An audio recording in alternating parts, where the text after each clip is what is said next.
বন্ধুরা তোমরা সবাই কেমন আছো? আশা করি সুস্থ আছো, ভালো আছো। আজকে হলো শুক্রবার, কালকে রাখি পূর্ণিমা, তার জন্য একটু ঘরটা এত হালকা করে পরিষ্কার করতে হয়। সবাইকে নিমন্ত্রণ যতক্ষণ করেছি ততক্ষণ তো একটু ঘর বাড়ি পরিষ্কার করি, বিছানা চাদর টাদর পাল্টিয়ে দিই। সাদা বিছানা চাদর থাকলে একবার নোংরা হয়ে যাবে।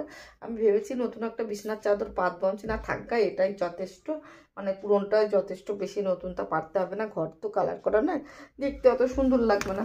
আগে চলো টেবিলটা আমি পরিষ্কার করে দিই, তোমাদের সঙ্গে সেটাই শেয়ার করি। টেবিলটা পরিষ্কার, দেখো আমার ছেলে বই খাতা সব এইখানে, পয়সা টয়সা সব এইখানে।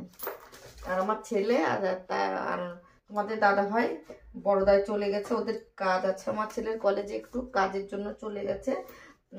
আর আমি বলেছি একটু শপিং করে এসো, ছেলের এখন কলেজে পড়ে, এখন ভালো ভালো জামা প্যান্ট তো দরকার, ওরা আছে তবু বললাম দেখো ওরা কি করে। এই দেখো ওষুধ, আমার ছেলের পেটটা খারাপ, কি বলতো প্রচুর চিকেন খেয়েছি। মাইকেলরা আসলে প্রতিদিন চিকেন মটন খাই, চিকেন আর মাছ খেয়েছি, মশলা টাইপের খাবার খেয়েছি, তো ওই জন্য ওদের অসুবিধাটা হয়েছে।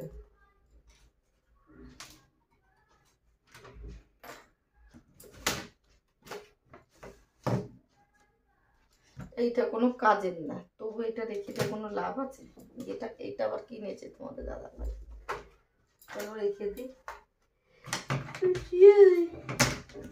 হাই আসছে, ঘুম ছাড়াই না চোখ থেকে, কি করি বলো তো তোমরা? একটুখানি মাথা উঁচু করে দিই, মাথা উঁচু করে দিই না, পেটটা উঁচু করে দিই। এরকম আমার ছেলের পটি হচ্ছিল, ওষুধ রেখে দিয়েছে। দোকানের চাবি রেখে গেছে, চাবি কোনো কাজ নাই, দোকানের তো যেতে পারছে না, ওই ছোটটা তালা রেখে দিয়েছে। জানো তো এই ওষুধটা দেখতে পাচ্ছ, এইটা আমার জন্য এনেছিল, ডাক্তার দিয়েছিল।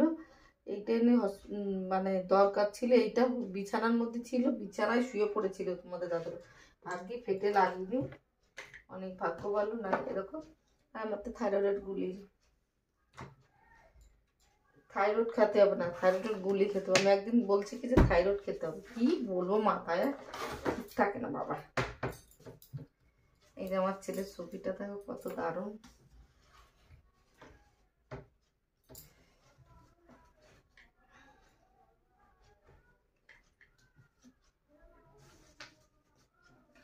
এইটা আমার ছেলের স্কুলে লাগবে, সেটা কিনে নিয়ে এসছি। এখন কত কিছু লাগবে বাবা, একটা বাচ্চা পড়াতে প্রচুর খরচা। সত্যি বলবো না গল্প দিচ্ছ, 80-90 হাজার টাকা খরচা হয়ে যাচ্ছে অলরেডি।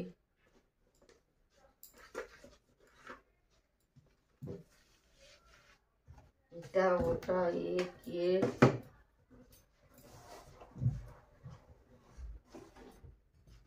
বোতলটা নিয়ে যেতে পারতো রে, ওরা জল কিনেই খাবে।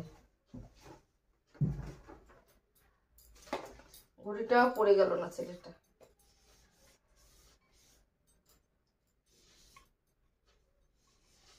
কি জানি বাবা, হাওয়াই চপ্পল পরলো না কিছু পরলো, তো জানি না। জুতো কিনেছে নতুন নতুন, তবু পরে না।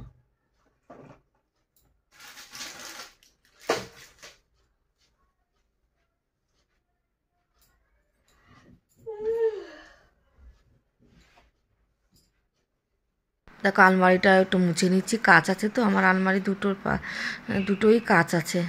এইখানে এই সিস্টেমই কাচ দিয়ে নিয়েছিলাম আমি, যে ড্রেসিং টেবিল, এই দেশে এত ড্রেসিং টেবিল পাওয়া যায় না, ওই জন্য কাচ দিয়ে আলমারি নিয়েছিলাম। এখন দেখছি একটু একটু ড্রেসিং টেবিল বড়দায় গেলে দেখা যায়, তাও আমাদের কলকাতার মতো অত ভালো ডিজাইন না। দেখো এখন চলে আসলাম সব মুছে, এখন পাংখাটা মুছে নেব। পাংখাটায় প্রচণ্ড নোংরা হয়ে গেছে, আর এই সাদা পাংখা তো ঘিয়ে ঘিয়ে কালারের পাখাটা হয়, প্রচণ্ড নোংরা হয়ে যায়। যতই পরিষ্কার করছি ততই আমি ভাবছি একদিন নিচেই নামিয়ে কসবাইট দিয়ে পরিষ্কার করে দেবো। আর একা একা ঘরে থাকি তো ভয় লাগে, যদি পড়ে যায়, কেউ নাই, কে উঠাবে, কি করবে। একা একা ঘরে থাকলে না একটা চিন্তাই থাকে আলাদা, যে পড়ে গেলে কে দেখবে। তাই আমি চেষ্টা করছি একা একা। একটা চেয়ার নিয়েছি, আর আমার সিঁড়িটা উপরে আছে, উপরের দোতলার যে ভাড়াটেরা নিয়ে গেছে এখনও দিয়ে যায়নি। আর অত ভারী একটা সিঁড়ি আমি নিচে নামাতেও পারবো না, আর আমি করতে পারবো না, পরিষ্কার করতেও পারবো না। দেখো ওরা নোংরা, দেখো বাইরের থেকে পরিষ্কার করে নিয়েছি, প্রচণ্ড হারে নোংরা। দেখতে পাচ্ছ, ওই জন্যই তোমার দাদাভাই বলছে হাওয়া হচ্ছে না, উড়িয়ে নোংরা পড়েছে। দেখো বাইরে থেকে কিন্তু আমি জারিটা পরিষ্কার করে নিয়ে এসেছি, এত নোংরা ছিল। তোমাদের দাদাভাই কালকেই বলেছিল একটু পরিষ্কার করো, আর আমি না উল্টো মানে কি লাগাতে ঠিকমতো পাচ্ছিলাম না, তারপর জানলায় উঠে গেছে, জানলায় উঠে তারপরে লাগিয়ে দিলাম ঠিকমতো না লাগলে আবার কেমন হবে, ওই জন্য। আর এই কাজগুলো কিন্তু তোমার দাদাভাই করতে পারে, কিন্তু তোমার দাদাভাইরা একদম বললে আজকে না কালকে না পরশু সংসারের যতটা কাজ আমিই করে, জানলাগুলো একটু পরিষ্কার করে নিলাম, এসিটা পরিষ্কার করে নিলাম, আর একটু পর্দার এই রডটাও পরিষ্কার করে নিলাম। দেখছি ধুলোবালি আছে নাকি কোথাও। দেখো এবার তো সব পরিষ্কার করে নিয়েছি। এবার নিচেই আমি কি করি বলো তো, প্রতিবার যখনই বিছানার চাদর উঠাই তখনই আমি পাংখাটা পরিষ্কার করি, সপ্তাহে 1 দিন 2 দিন পাখাটা পরিষ্কার করি, তাও কি নোংরা হয়ে যায়। দেখো বালিশের কভারগুলো খুলে রেখে দিলাম। আর এই যে আমার টেডি বিয়ার তো শুধু কিনা আমার ছেলে ইউজ করে না, কী করবো। দেখো ওই বালিশের কভার দিয়ে আমি খাটটা মুছে নিলাম, মুছে রেখে দিলাম টেডি বিয়ারটা, আর খাটটার পাশে আমি বালিশ দুটো রেখে দিলাম। আর এইটা তো কভার কিনেছি এত বড়, কি বলবো তোমাদের দেখাতে হবে। তা বড় কভারগুলো কিনে রেখে দিয়েছি, আর ছোটো বালিশ হয়ে গেছে। অনলাইনে কভারগুলো কিনেছি, আর চিপকে গেছে বালিশগুলো, ওই জন্য হচ্ছে না, বালিশ বানাতে হবে কোল বালিশ। আর কলকাতার কোল বালিশটা এই যে বড়টা আমার ছেলে আজকে এই খাটে শুয়েছে। এখন আমার ছেলে আলাদা ঘুমোয় না, এখন আমার সঙ্গে ঘুমায়। এই একদিন ঘুমিয়েছে, আর আবার এখন থেকে আমার কাছেই ঘুমায়।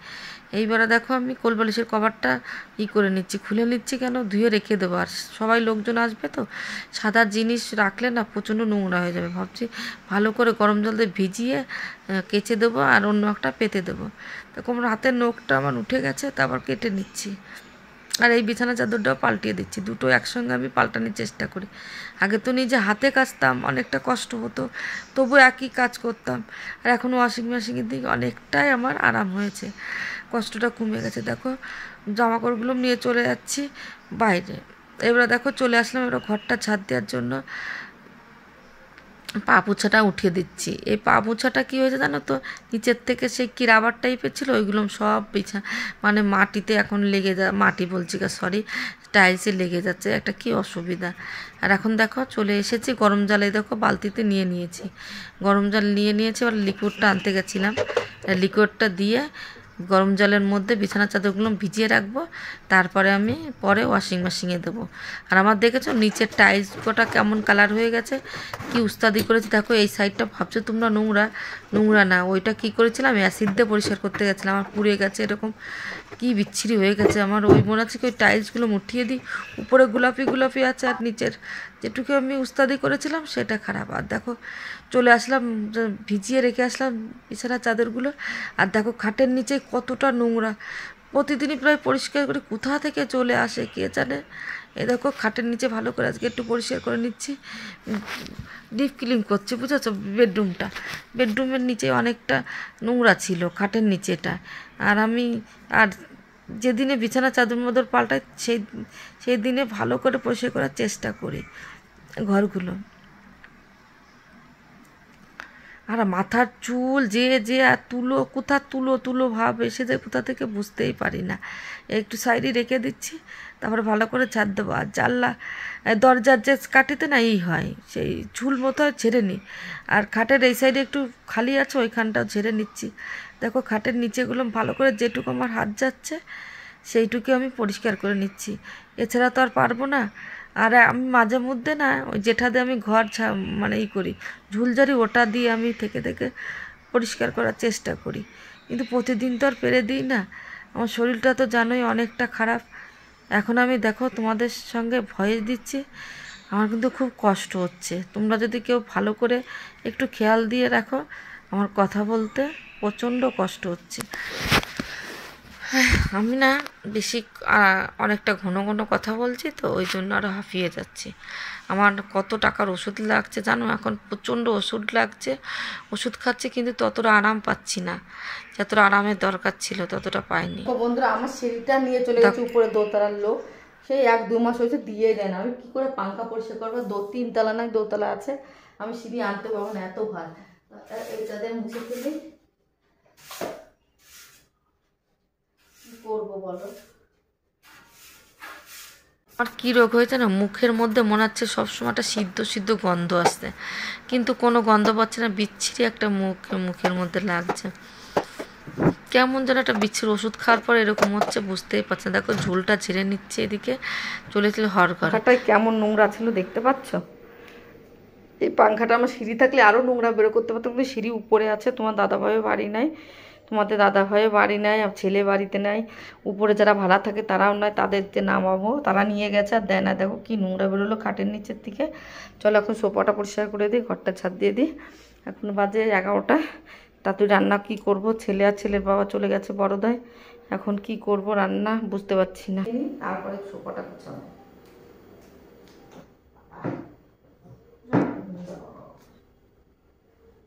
এই নোংরাটাকে ঝাড়তে বাইরে বেরো, মেঘ মেঘ করছে, বুঝতে পারছি না কেন। বিছানা চাদর কাচবো আর এখন মেঘ মেঘ করছে, ভিজিয়ে রেখে তো এসেছি, এভাবে ঝাড়তে তুই তারপরে সোফাটা ঠিক করবো। বাবা কি অবস্থা সত্যি। দেখো সিঁড়ির অভাবে আমি ঝাড় দিতে, আমি সেই পাখার সেই ঝুলঝাড়াটা দিই, তাই কত নোংরা রয়েছে দেখেছো। আর তোমার দাদা ভাই ওষুধপত্র নিয়ে চলে গেছে, আর আমার সব ডাব্বা ফাব্বা দিয়ে পরিষ্কার করে রেখে গেছে, এবং পরিষ্কার করে নিচ্ছি। কতটা নোংরা হলো আজকে, প্রচণ্ড হারে নোংরা বেরো করলাম ঘর থেকে। যতই মাঝে মধ্যে পরিষ্কার করি, একটু ডিপ ক্লিন করলে একটু নোংরাটা বেশিই হয়। আর পাখাগুলো সব পরিষ্কার করে নিলাম, কালকে লোকজন আসবে বুঝতেই পারছো একটু। আর এইটা না অনেক দিন নোংরা হয়ে গেছে, এই সিঁড়ি নিচেই নামিয়েই দিচ্ছে না, তোমাদের দাদাভাই হোক যে হোক নামিয়ে দিচ্ছে না বলে আমার কষ্টটা বেশি হচ্ছে। আজকে ভাবলাম এরকম করেই পরিষ্কার করে দিই, যেটুকু হয় তা সুন্দরভাবে পরিষ্কার করা হয়ে গেল। এবার দেখো আমি না দরজার এই দরজাগুলো না ঝেড়ে দিই প্রতিদিন, কারণ তো নোংরা যদি না হয়, দরজা পরিষ্কার না থাকলে ভালো লাগে বলো, আর ঝুল থাকলে আমার একদম ভালো লাগে না ঘরে। আর এই গুজরাটিরা বলে ঝুল থাকা ভালো না, লক্ষ্মী আসে না, সত্যি তাই। ঘর বাড়ি যত পরিষ্কার রাখবা। সোফাটা কালকে সকালবেলা উঠিয়ে ঝাড় দেবো, আজকে একটু সাধারণভাবে করে রাখি, কেন কালকে আমার আজকে তো ছেলে তো নাটক বন্ধ করে দেয়।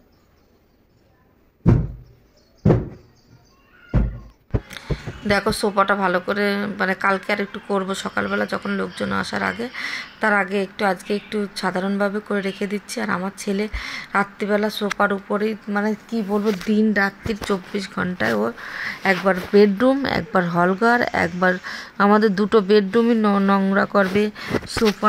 সোফার উপরে যদি ও থাকে, সোফার মধ্যে বাবা সোফা যার অবস্থা করে দেয় কি বলবো, সোফার পুরো কভারটা খুলে চলে আসে, কিছু করার নেই। এখন আমার রোজই সোফার ভালো করে পরিষ্কার করতে হয় সোফার কভারগুলো। আর এই সোফার কভারটা ভাবছো কেমন, এইরকমই কালার কিনেছি আমরা, কিন্তু এত সুন্দর সফট কাপড়টা, দারুণ সুন্দর কাপড়, কিন্তু কালারটা বেশি চিকচিক না, কেউ বুঝতেও পারবে না। এইসব কালারগুলো তোমার দাদাভাই খুব পছন্দ করে, দেখতে স্ট্যান্ডার্ড লাগে। আর লাল ছাল দিলে দুপুরের মেনুতে আছে ডিম, সোয়াবিন, আলু। আজকে শুক্রবার, আর তোমার দাদাভাইরা শপিং করতে গেছিলো দুর্গাপুজো, সব দেখাবো তোমাদের। আর এইটা করেছে, আমি ভেবেছিলাম ওরা বাইরে থেকে খেয়ে আসবে, কিন্তু খেয়ে আসিনি, আমি হট করে এটা বাইরেটা তো গুছিয়ে এসেছি, তোমাদের সঙ্গে শেয়ার করা হয়নি। বাইরেটা এত সুন্দর গুছিয়েছি, 3 তলা অবধি ঝাড় দিয়েছি। আমার ইচ্ছা করছিল একটা ক্যামেরা নিয়ে যাই, এত খারাপ লাগছিল কি করবো, ক্লান্ত হয়ে গেলাম।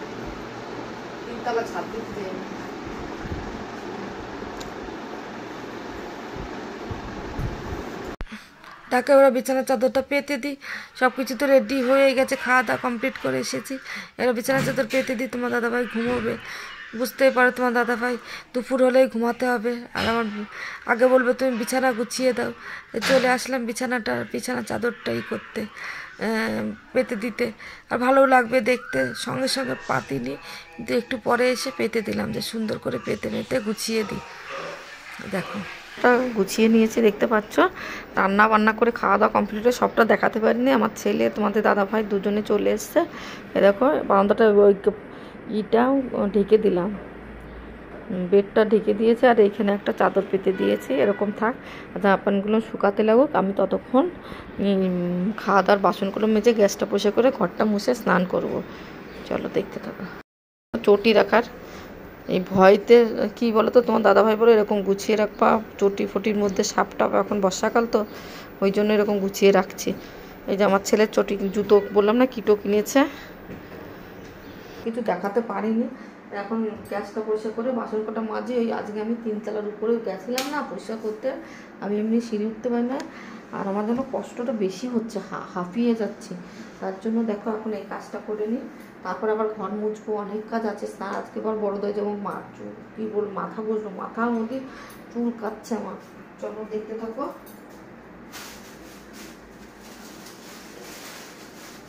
দেখো অনেক কাজ করেছি আজকে, দেখো সব কাজ বাইরে গুছিয়েছি, তোমাদের দেখায়নি কি অবস্থা ছিল বাইরেটা, তা সুন্দর করে গুছিয়ে চলে আসলাম। এরা বাসনটা মেজে নিই, খাওয়া দাওয়া হয়ে গেছে দুপুরবেলা খাওয়া দাওয়ার পর বাসনটা মেজে রেখে দিয়ে আমার আর কাজ থাকবে না। আর 2-3 দিন হয়ে গেছিলো ওই বিছানা চাদরটার উপর কি বলে বিড়াল পটি করেছিল, ধোয়াই হচ্ছিল না, তা ধুয়ে নেড়ে দিয়েছিলাম, শুকিয়ে গেছিলো, তাই ভাবছি এখন পেতে দিই। তা বাইরে পেতে সুন্দরভাবে গুছিয়ে দিলাম। আর এখন ভাবছি চলো বাসন কটা মেজে নিই, তাহলে একটু